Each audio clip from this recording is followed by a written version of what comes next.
Semua kisah-kisah keajaiban yang ada di Al-Quran, kita bisa ngalamin itu dengan cara yang sama, yaitu libatin Allah.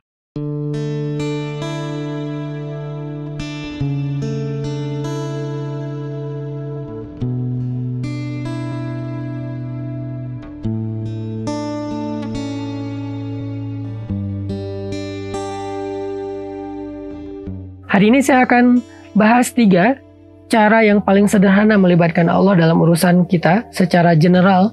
Cara yang pertama adalah mention Allah di awal. Sebut Allah di awal. Jangan lupa nge-tag Allah di sejak pertama kali kita melakukan satu kebaikan. Misalnya Nabi Musa.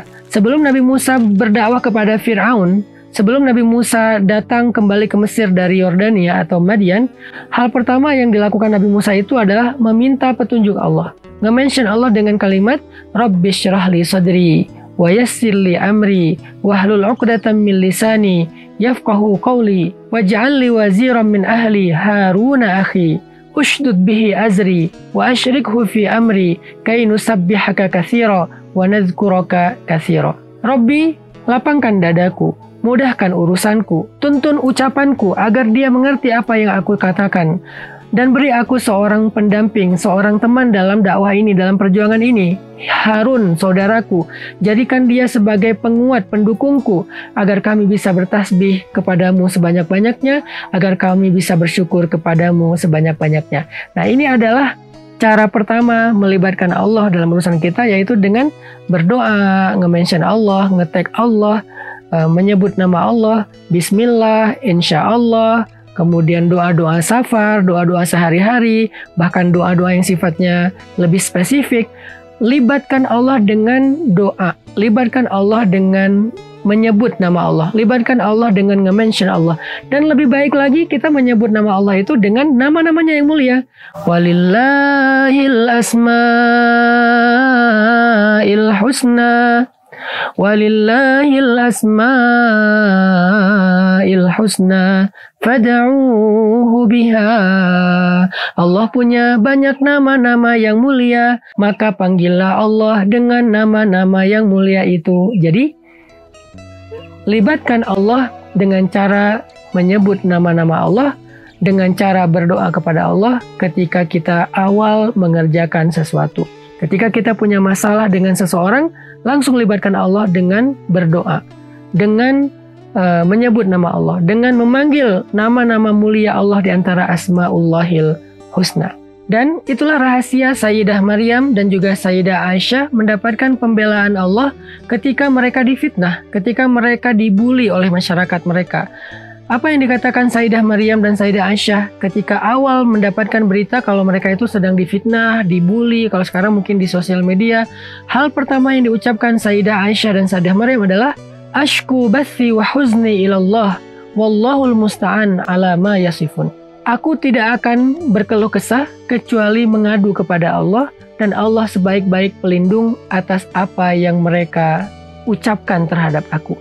Nah, ketika Sayyidah Aisyah dan Sayyidah Maryam melibatkan Allah dengan lisan, dengan ucapan-ucapan doa, menyebut nama Allah, memanggil Allah, itu Allah langsung terlibat.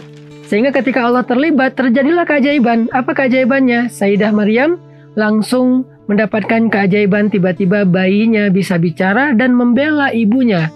Gak ada satupun yang bisa menolak berita dari bayi tersebut. Akhirnya bersihlah nama Sayyidah Maryam.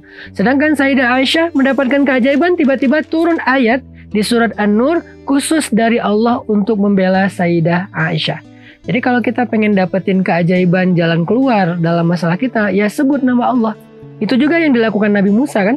Ketika Nabi Musa mentok dengan laut, di belakangnya ada pasukan Fir'aun, pengikutnya mulai berkeluh kesah, maka Nabi Musa mengatakan, Kalla inna ma'iyya rabbi sayahdin.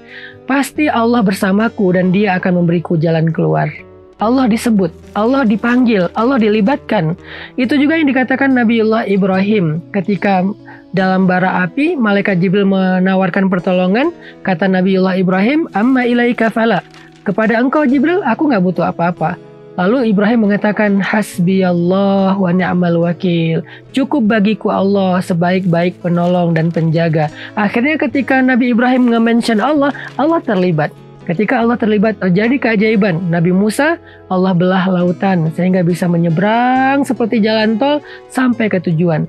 Nabi Ibrahim Allah jadikan api itu bukan padam tetapi sejuk dan nyaman buat Ibrahim. Semua kita pasti akan mendapatkan hal yang sama, itu pasti, absolut. Apa yang Allah kisahkan di dalam Al-Quran, maka sesuatu yang bisa ditiru. Nggak ada satupun kisah-kisah Al-Quran yang sifatnya nggak mungkin ditiru. Mungkin teman-teman ada yang bilang, itu mah cuma terjadi kepada para nabi. Kita kan bukan nabi. Teman-teman, kalau kita berpikir demikian, kita sama aja mengatakan Al-Quran itu asatirul awwalin, dongeng-dongeng yang tidak ada artinya. Sebuah mitos yang tidak bisa dijalankan, sesuatu yang sia-sia. Na'udzubillahi min dzalik. Nggak mungkin, astagfirullah. Al-Quran bukan dongeng, Al-Quran bukan mitos. Al-Quran adalah petunjuk, arti petunjuk bisa dijalankan. Hudan lil muttaqin, petunjuk bagi orang yang taat. Kalau Al-Quran adalah sesuatu yang bisa dijalankan, cerita-ceritanya bisa ditiru, maka apa yang terjadi kepada Sayyidah Maryam bisa terjadi kepada kita. Apa yang terjadi kepada Musa, itu pun bisa kita alami. Apa yang dialami oleh Nabi Ibrahim, kita bisa alami. Semua kisah-kisah keajaiban yang ada di Al-Quran, kita bisa ngalamin itu dengan cara yang sama, yaitu libatin Allah. Hanya bentuknya Allah lebih tahu. Kan gak harus kita bisa membelah laut kan? Karena inti dari membelah laut itu bukan laut terbelah, tapi sampai ke tujuan. Punya jalan keluar dalam hidup. Itu intinya. Karena kalau kita diberikan kemuliaan bisa laut terbelah, kita nggak sebaik Nabi Musa. Mungkin kita akan sombong, kita merasa hebat, kita jadi merasa suci, sehingga kita memperbudak manusia dengan kesaktian kita. Kita nggak siap mentalnya untuk diberikan keajaiban seperti itu. Kita nggak harus merasakan adegan laut terbelah. Tetapi yang paling inti adalah kita merasakan keajaiban di mana tiba-tiba jalan keluar itu terbuka di depan kita. Tiba-tiba kita tahu harus kemana. Itu yang paling penting. Kita nggak harus mengalami adegan api itu menjadi sejuk. Nggak harus. Karena kalau kita masuk ke api terus kita nggak kebakar, bisa jadi kita akan mengundang kemusyrikan di antara manusia karena merasa mengkultuskan diri sebagai orang suci, orang hebat, sombong. Maka Allah nggak memberikan itu pada kita. Beda dengan Nabi Ibrahim yang salih. Maka yang paling inti dari api itu sejuk adalah kita terhindar dari berbagai macam kejahatan, keburukan, malapetaka, walaupun kita ada di tengah-tengah ancaman tersebut, karena Allah membela kita. Gitu juga yang dialami oleh Sayyidah Maryam. Gak harus bayi kita bisa ngomong, tetapi tiba-tiba Allah bisa menjadikan banyak orang membela kita. Bukan hanya bayi yang bisa ngomong, tiba-tiba ada teman membelain kita, netizen bela kita, orang soleh bela kita, orang yang bahkan kita gak kenal tiba-tiba belain kita.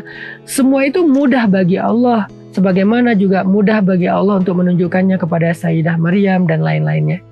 Jadi, cara pertama untuk libatin Allah, mention Allah, sebut nama Allah, panggil Allah, hafal Asmaul Husna, fahami maknanya, lalu panggil nama-nama itu sesuai dengan masalah kita. Insya Allah, tips berikutnya akan kita share pada episode yang lain dalam program Libatin Allah. Yuk kita libatin Allah dalam hidup kita, biar semuanya menjadi mudah dan gak ada kesulitan setelah Allah terlibat dalam masalah kita.